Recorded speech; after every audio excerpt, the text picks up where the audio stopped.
అమ్మ భూమి, నువ్వే ఏదో ఒకటి చేసి గగన్ని పక్కకు వచ్చేలా చేయమ్మా, నేను ఒక్కసారి శారదని చూడాలి అని కేపీ రిక్వెస్ట్ చేయటంతో, అలాగే మావయ్య, బావైతే రాత్రి మళ్ళీ ఆ షూటర్ వచ్చినప్పటి నుంచి అత్తయ్య దగ్గర నుంచి కదలటమే లేదు. నేనే ఏదో ఒకటి చేసి మీకు ఫోన్ చేస్తాను, అప్పుడు లోపలికి వద్దురు అని.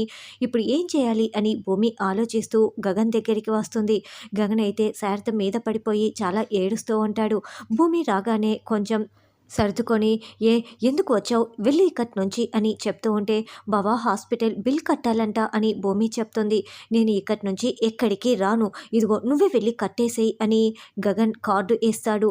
బావా నాకు పిన్ తెలియదు కదా అని భూమి అడిగితే, వెంటనే పిన్ కూడా చెప్పేసి, ఇంకా ఏంటి అలాగే చూస్తున్నావు, వెళ్ళు నువ్వే పేమెంట్ చేయి అని గగన్ అంటాడు. అయ్యో బావ వెళ్ళట్లేదే, ఇప్పుడు ఏం చేయాలి అని మళ్ళీ భూమి జ్యూస్ గ్లాస్ పట్టుకొని, ఎలాగైనా సరే బావకి ఈ జ్యూస్ మీద పోసేసి బావని ఇక్కడి నుంచి పంపించేద్దాము అని మనసులో అనుకుంటూ, బావా ఇదిగో బావా జ్యూస్ తాగు బావా అని భూమి ఇస్తూ ఉంటుంది. ఏయ్ నేనేమైనా నిన్ను తీసుకురమ్మని అడిగానా, నాకు వద్దని చెప్తున్నా కదా అని గగన్ విసుక్కుంటూ ఉంటాడు.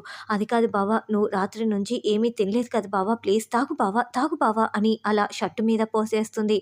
ఏయ్ ఏంటి, నేను నిన్ను అడగలేదు, అయినా కూడా ఎందుకు నన్ను ఇలా ఫోర్స్ చేస్తున్నావు, ఇప్పుడు చూడు ఎలా షర్టు పాడు చేసేసావో అని గగన్ అరుస్తూ ఉంటాడు. అది కాదు బావా అని భూమి చెప్తూ ఉంటే, సరే నేను వెళ్ళి 2 మినిట్స్లో ఈ షర్ట్ క్లీన్ చేసుకువస్తాను, నువ్వు అంతవరకు అమ్మని జాగ్రత్తగా చూసుకో అని గగన్ వెళ్తాడు. వెంటనే భూమి కేపీకి ఫోన్ చేసి, త్వరగా వచ్చి చూసి వెళ్ళిపోండి మావయ్య అని చెప్పటంతో కేపీ చెర్రీ అక్కడికి వస్తారు. మావయ్య బావ రాకుండా నేను చూసుకుంటాను, మీరు త్వరగా మాట్లాడి బయటికి వచ్చేసేయండి అని భూమి బయటికి వస్తుంది. ఇక కేపీ శారదని అలా చూసుకుంటూ ఉంటే చెర్రీ కూడా బయటికి వస్తాడు. శారద, నిన్ను ఇలా చూడలేకపోతున్నాను, నువ్వు చీమకు కూడా హాని తలపెట్టవు, నీకేమీ కాదు, నువ్వు కోలుకుంటావు శారద కోలుకుంటావు అని చూసుకుంటూ మాట్లాడుకుంటూ ఉంటే, ఎందుకు భూమి అంతలా టెన్షన్ పడుతున్నావు అంటూ చెర్రీ బయట అటు ఇటు తిరుగుతున్న భూమి దగ్గరికి వచ్చి ప్రశ్నిస్తూ ఉంటాడు.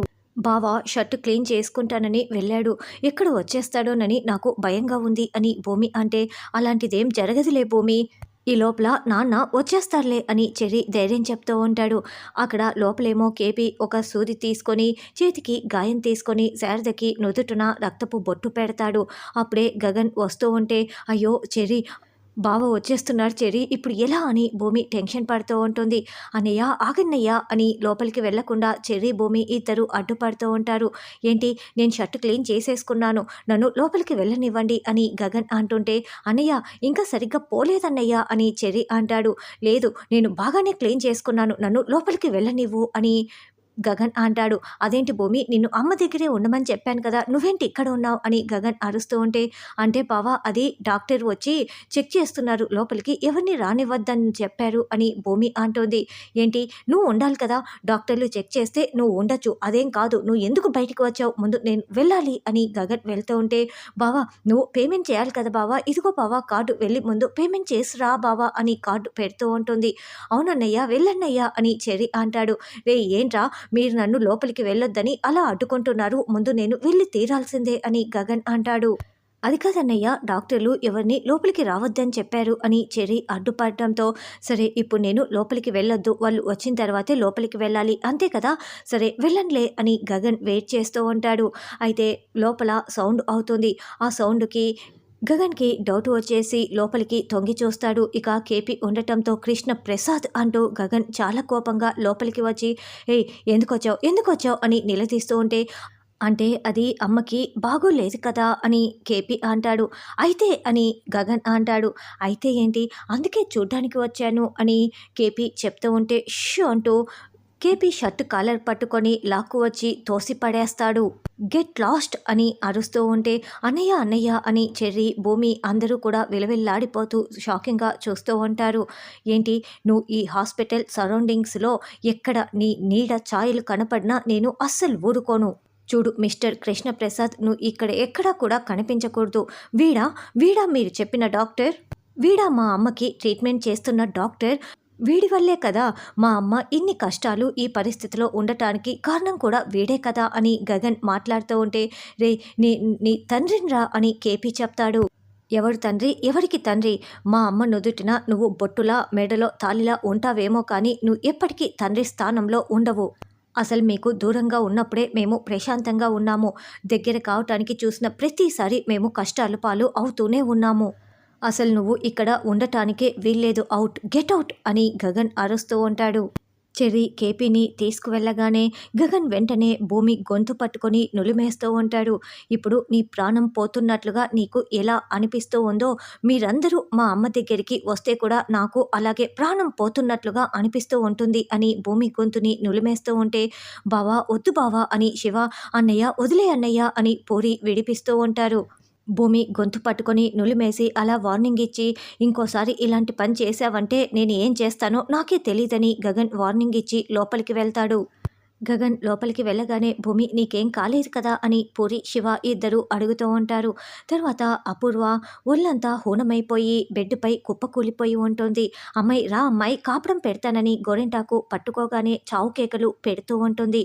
అమ్మాయి పోలీస్ దెబ్బల్లాగా పైకి కనపడకుండా ఆ భూమి నిన్ను బాగానే కుళ్ళపొడిచిందే అని గోరెంటాకు అంటే, ఇంకా నయం అది నన్ను చూడలేదు అని అపూర్వ అంటుంది. చూసింటే ఇంకా ఎక్కువగా పిచ్చ కొట్టుడు కొట్టి ఉండేది, చూడకుండానే ఇలా కొట్టింది చూడు అని గోరెంటాకు కాపడం పెడుతూ ఉంటే, అబ్బా అబ్బా అంటూ అపూర్వ అరుస్తూ ఉంటుంది. అప్పుడే నక్షత్ర అక్కడికి వచ్చి ఏమైంది మమ్మీ ఏంటి గాయాలని అడగటంతో గోరింటాకు నిజం చెప్తూ ఉంటే నువ్వు ఊరుకో పిన్ని అని ఆపుతూ ఏమీ లేదు మెట్ల మీద నుంచి కింద పడిపోయాను అంతే నక్షత్ర అని అపూర్వ చెప్తుంది. మమ్మీ నువ్వు రైటర్గా బాగా పనికి వస్తావు మమ్మీ, లేకపోతే ఏంటి మమ్మీ నువ్వు నా దగ్గర కహానీలు చెప్తున్నావు నిజం చెప్పు అని నక్షత్ర అంటుంది. ఆ శారదను చెప్పుదామని హాస్పిటల్కి వెళ్తే భూమి చూసి బాధేసింది అని, కొన్ని దెబ్బలు ఇలా తగిలాయని అపూర్వ అసలు నిజం చెప్పేస్తుంది. అయినా చెర్రీ గారి సంగతి ఎంతవరకు తీసుకొచ్చావు అని అపూర్వ అంటే, భయపడుతున్నాడే కానీ నా దారిలోకి రావటం లేదు మమ్మీ, తేలు కూడా ట్రై చేశాను, ఈసారి పాముని తీసుకొచ్చి కాటు వేస్తాను అని నక్షత్ర అంటే, అబ్బా ఇంకా 80s ట్రెండ్ని నువ్వు ఫాలో అయితే ఎలా బేబీ, నువ్వు న్యూ ట్రెండ్ని ఫాలోగా వెరైటీగా ఏదైనా చేయి అని అపూర్వ చెప్తుంది. అలాగే మమ్మీ కొత్తగా ఆలోచిస్తానని నక్షత్ర అంటుంది. అమ్మాయి నీ కూతురు నక్షత్ర ఆ చెర్రీ గాన్ని చంపేస్తే మీ ఆయన సంగతి ఏం చేస్తావు అని గోరెంటాకు అంటే, దానికి నా అంత తెలివి లేదు, దానివల్ల కాదు అని అపూర్వ అంటుంది. మరి నువ్వు మాత్రం ఏం చేసావు, తన్నులు తిని వచ్చావు కదా అని గోరెంటాకు అంటుంది. ఇప్పుడు వాళ్ళందరూ హాస్పిటల్లో ఉన్నారు కదా, ఆ కెమెరాని ఇప్పుడే ఇంటికి వెళ్ళి తీసుకువద్దాం పదా అని గోరెంటాకు అపూర్వ ఇద్దరు బయలుదేరి వెళ్తూ ఉంటారు. అయితే అప్పుడే ఇన్స్పెక్టర్ సూర్య వీళ్ళకి ఎదురు రావటంతో, అయ్యో మాకేం తెలీదు, ఆ శారద మర్డర్కి మాకు ఎలాంటి సంబంధం లేదు అని గోరెంటాకు అంటుంది. పిన్ని నువ్వు కాస్త నోరు మూసుకుంటావా అని అపూర్వ సర్దుతూ ఉంటుంది. అదేంటి నేను వస్తే మీరిద్దరూ మీలో మీరే మాట్లాడుకుంటున్నారు ఏంటి అని సూర్య అడుగుతూ ఉంటాడు.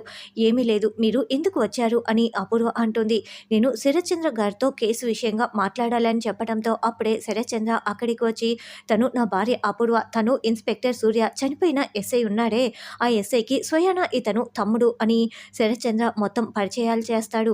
ఏంటి చెప్పండి ఇన్స్పెక్టర్ గారు, నా శోభన్ చంపింది మీ అన్నయ్యని చంపింది ఒకరే కదా, ఎవరో తెలిసిందా అని శరత్చంద్ర అడుగుతూ ఉంటే, ఇద్దరిని చంపింది ఒకరో కాదో తెలియదు కానీ మా అన్నయ్యని చంపింది మాత్రం ఈవిడే అంటూ రత్నం ఫోటోని ఫైల్ని చూపిస్తూ ఉంటాడు. దాంతో అపూర్వ చాలా టెన్షన్ పడుతూ చూస్తూ ఉంటుంది.